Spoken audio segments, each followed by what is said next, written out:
From luxury cars worth millions to a personal life you probably had no idea about. This is the insane lifestyle of Jayson Tatum. Hit the intro.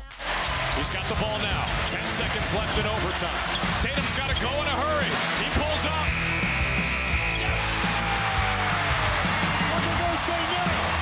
But before we get into the cars, the homes, and the money, we gotta start where this story really begins. Jayson Tatum was born in St. Louis, Missouri on March 3, 1998. His mother, Brandy Cole, was just 19 years old when he was born. And here's what most people don't know. Jayson Tatum didn't grow up with money. His dad wasn't around, and his mom did everything she could just to survive, working multiple jobs while going to school full-time. Some days, she brought Jayson with her to class because she couldn't afford a babysitter. You know, those nights when we didn't have anything to eat. But she made sure one thing never changed. Jayson always had access to sports. His first love was actually football. He played wide receiver and was a standout talent throughout grade school. But basketball ran deep in the family, and eventually, it took over.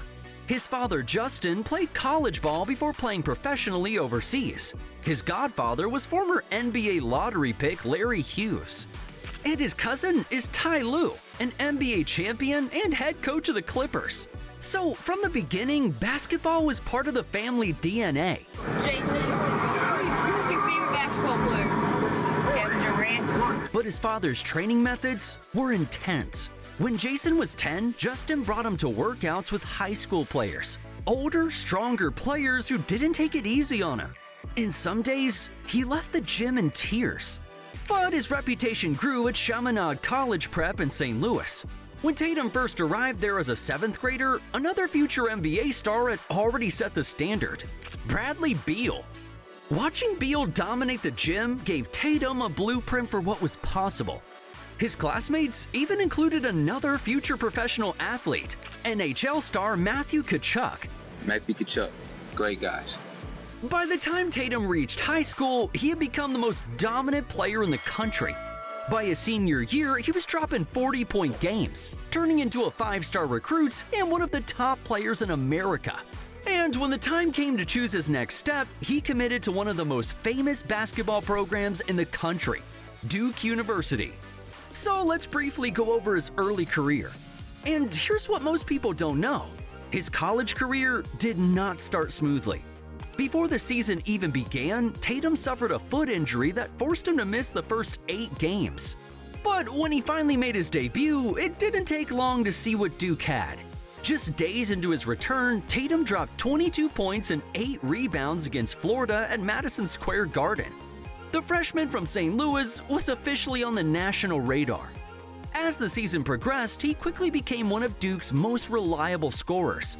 But his biggest moment came during the ACC tournament. With Duke facing their biggest rival, North Carolina, Tatum delivered 24 points, helping push the Blue Devils into the championship game. The next night, Duke won the ACC championship, and Tatum walked off the floor as one of the breakout stars of the tournament. But the NCAA tournament didn't go as planned. Despite entering March Madness as the number 2 seed, Duke was stunned by South Carolina in the second round. And just like that, Tatum's college career was over. He averaged 17 points and earned all ACC freshman honors. And after just one season, he declared for the 2017 NBA draft. And now for the clips that turned him into a viral sensation. The Celtics held the number 1 overall pick in 2017. But GM Danny Ainge shocked the league. Boston traded the top pick to Philadelphia, slid back to number 3, and selected Jayson Tatum. The Boston Celtics select Jayson Tatum. So I was a Laker fan. I used to hate the Celtics. When they beat the Lakers in 2008, I cried. Right away, Tatum showed flashes of why Boston believed in him. In his NBA debut against LeBron James and the Cavs, the 19-year-old rookie recorded a double-double. But no one expected what would happen a few months later. Boston fought its way through the Eastern Conference playoffs and suddenly found itself in the Eastern Conference Finals. Standing on the other side, LeBron James. Game 7. Tatum drives down and throws it down! Wow! For a moment, the entire world stopped. The rookie had just dunked on the best player in the world. From that point on, people started paying attention. Over the next few seasons, Tatum's scoring ability continued to grow. By 2020, he had become an NBA All-Star and one of the most dangerous young scorers in the league. But his biggest individual moment came in 2021. Trailing the San Antonio Spurs by 32 points, the Celtics looked completely finished. But Tatum refused to let the game slip away. Possession by possession, he carried Boston all the way back. When the final buzzer sounded, Tatum had dropped 60 points, tying Larry Bird's franchise record for the most points ever scored by a Celtic. Tatum for the lead. In 2022, Tatum led the Celtics all the way to the NBA Finals, earning Eastern Conference Finals MVP along the way. But the moments that truly elevated him into superstardom came the following postseason. First, a game winner in the opening round. Inside, Tatum spins and he puts it in. Celtics go up by 1. Then came the semis, Game 7 versus Philadelphia. With the season on the line, he scored 51 points, the most ever in a Game 7 in NBA history. Tatum fires away, pumps it in. 51 for Jayson Tatum. And the success just kept building. In 2024, the Celtics captured the NBA championship, with Tatum leading the team in points, rebounds, and assists throughout the entire playoff run. For a moment, it felt like everything had just come together. But sports have a brutal way of changing the story when you least expect it. Just one season later, during the 2025 playoffs, tragedy struck. Jaylen Brown back in, lost the ball. Anunoby all by himself, and Tatum is hurt. Tatum in so much pain. Late in the fourth quarter of a playoff game against the New York Knicks, Tatum drove to the basket and collapsed to the floor. He had ruptured his Achilles tendon. The injury ended his season instantly. The future of the Celtics and their superstar was suddenly uncertain. He attacked rehab relentlessly, and less than a year after the injury, the moment Celtics fans have been waiting for finally arrived. Tatum returned to the floor.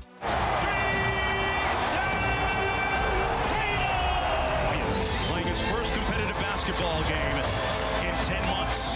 In his first game back, he immediately showed flashes of the player Boston had missed. Over Washington, Tatum with his first bucket. But what we really want to know is how the dude spends his cash. Let's take an exclusive look inside the massive home he purchased. Tatum bought a historic mansion in Newton, Massachusetts, one of the most prestigious suburbs just outside the city, setting him back a cool $4 million. The property dates all the way back to 1848, but inside, the historic exterior opens into a completely modern layout. The house features nearly 5,000 square feet of living space, multiple fireplaces, a chef's kitchen, and large open rooms designed for entertaining and family life. Out back is where he really lives. He installed a custom half-court, stamped with his own initials at center, turning his backyard into a private training facility. Right next to it, there's a resort-style in-ground pool and a putting green to work on his short game. He even built out a cabana and outdoor kitchen, creating the ultimate setup to host teammates and friends. But that's not even the craziest part. Because Tatum has the most insane sneaker collection in the entire NBA. Downstairs, he's got an entire room dedicated to his shoes, to the point where you can barely see the floor. But that's not even his entire collection. Because upstairs, he has an entire shoe closet. He's got over 500 pairs total, but his favorites are his trophy room Air Jordan 1s, which cost him $5 grand. And as for his wheels, Tatum cruises around in a custom Range Rover Autobiography, the most popular SUV among NBA stars. He even customized it with the 2 TVs in the back. He also owns a Mercedes AMG G63. And a Rolls-Royce Wraith, a $400,000 luxury coupe that he showed off on social media. But his favorite car is his Maybach S680. Rounding out his car collection is a vintage Ford Mustang Fastback, a classic first-gen model that cost him a cool $64,322. But there's nothing he splurges on more than jewelry.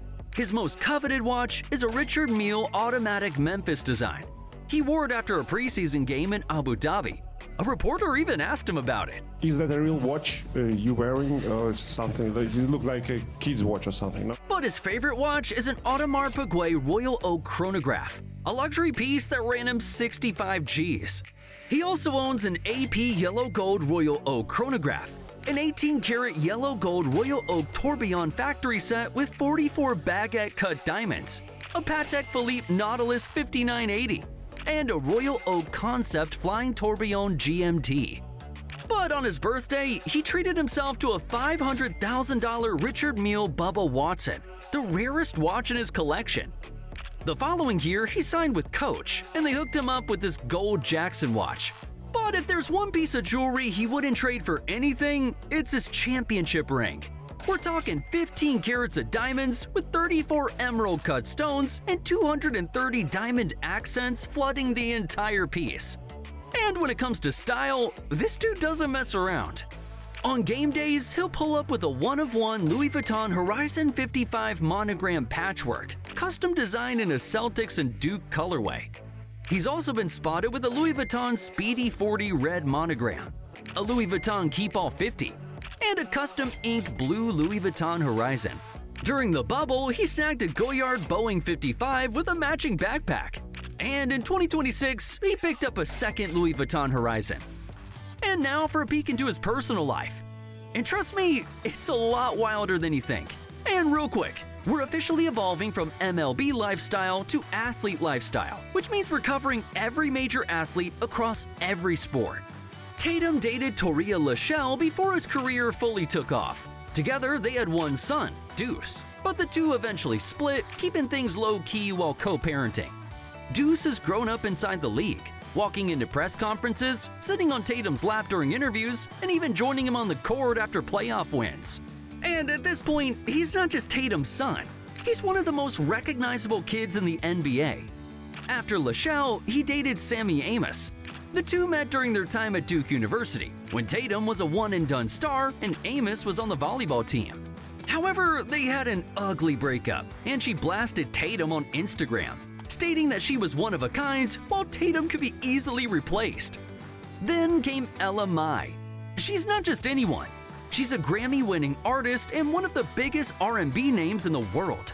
They were first linked around 2019, and fans didn't even know how serious it was until she started showing up courtside at Celtics games. Then in 2024, everything changed. She showed up celebrating his championship with a baby bump, and just weeks later, they quietly welcomed their son Dylan.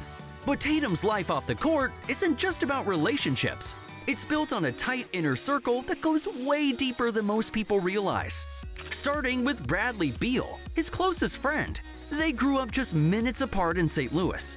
Tatum has said he looks at Beal like a big brother, and that relationship never changed, even after he made the league. And when Beal got married, Tatum wasn't just invited, he was part of the wedding. Then there's Matthew Tkachuk, his longest friendship. They didn't just grow up in the same city, they sat in the same classrooms. There's actual footage of Tatum and Tkachuk in school together, two future pro athletes, NBA and NHL, just casually sitting in class like it's nothing. And years later, they both became champions in the same summer and returned home to St. Louis to throw out the first pitch together. Another close friend and mentor is LeBron James. Tatum didn't just look up to him, he idolized him. He asked me for my autograph and I didn't give it to him? When was that? I was like, I love it.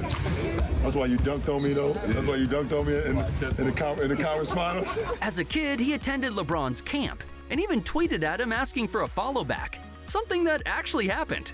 Fast forward years later, and they're not just connected, they're teammates, representing Team USA together at the Olympics. I like it. I like it. Oh!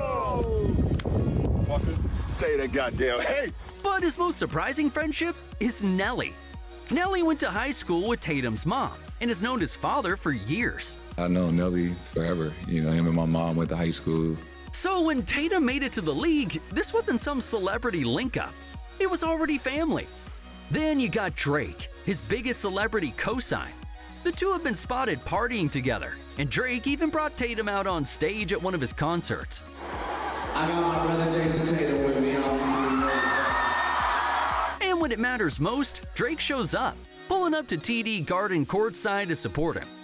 And then, the most unexpected friendship. Drake May.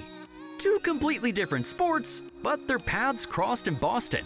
And since then, they've shown up for each other, attending games and supporting one another like teammates in different leagues.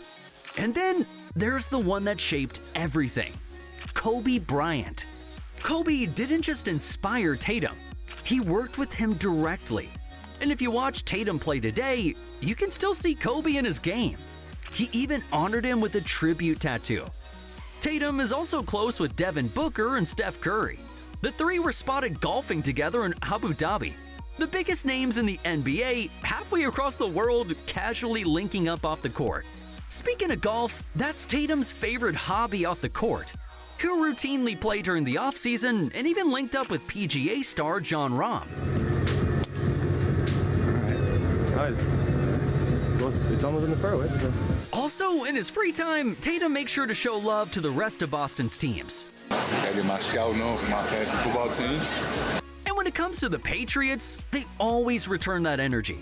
Rolling out the VIP treatment for him and Deuce, inviting them onto the field, into practices, and giving them access to everyone, from players and owners to celebrity fans like John Bon Jovi. Good job. Good job, baby. How you doing? Good to see you, buddy. Good to see you. Even Coach Vrabel wanted to say hi. You okay? Getting better? Okay, good. Appreciate you, man. Yeah, no, I'm glad you stayed now. As for the Red Sox, they make sure to give him the same treatment. He even got a chance to throw out the first pitch. And when they transform his hardwood to ice, the Bruins make sure to feature him on the Jumbotron. We should also mention he was selected as the cover athlete for NBA 2K, earning him a nice little $500,000 bonus. And now for some moments that caused some waves in his career. During the Olympics, Jayson Tatum got benched. Not injured, not in foul trouble, just sitting. Coach Steve Kerr went with other lineups, and the reaction was instant. It was a unique circumstance, something I wasn't having experienced before in my playing career, but I'm a believer that everything happens for a reason. Whatever the reason is, I haven't figured out yet. Kerr said there was no animosity, but when Stephen A. Smith asked Jaylen Brown about it, his response told a very different story. Could you fathom any explanation as any coach can look at a guy like Jayson Tatum and say, I don't know if I'm going to be able to find minutes for you? Jayson, I think he handled it extremely well, but I know he was pissed. Like, I'm mad for you. Like, I know what I was mad get for it. him. So, what was it really? Strategy? Or did Team USA just bench one of the best players in the world? Now, at this point, you gotta be getting excited about his career earnings. Tatum recently signed a 5-year, $314 million Supermax deal, the largest contract in NBA history. And in total, his career earnings sit at $210 million. And that's just on the court. Off the court, he earns $13 million per year in endorsements, working with brands like Jordan Brand, Gatorade, Subway, Ruffles, and NBA 2K. And he's not just wearing the brand, he is the brand. Tatum's got his own signature sneaker line with Jordan, becoming one of the few players in the world with that level of status. Combine all of that, and his net worth already sits at $80 million. And here's the crazy part that no one knows. Despite making millions, Tatum made a deal with his mom before he even got drafted. He doesn't spend his NBA money at all. Every dollar from his Celtics salary, straight into savings. Instead, he lives entirely off his endorsement income, stating, I remember what it's like to struggle. If you made it this far, you're a real one. Subscribe if you like Jayson Tatum, and welcome to Athlete Lifestyle.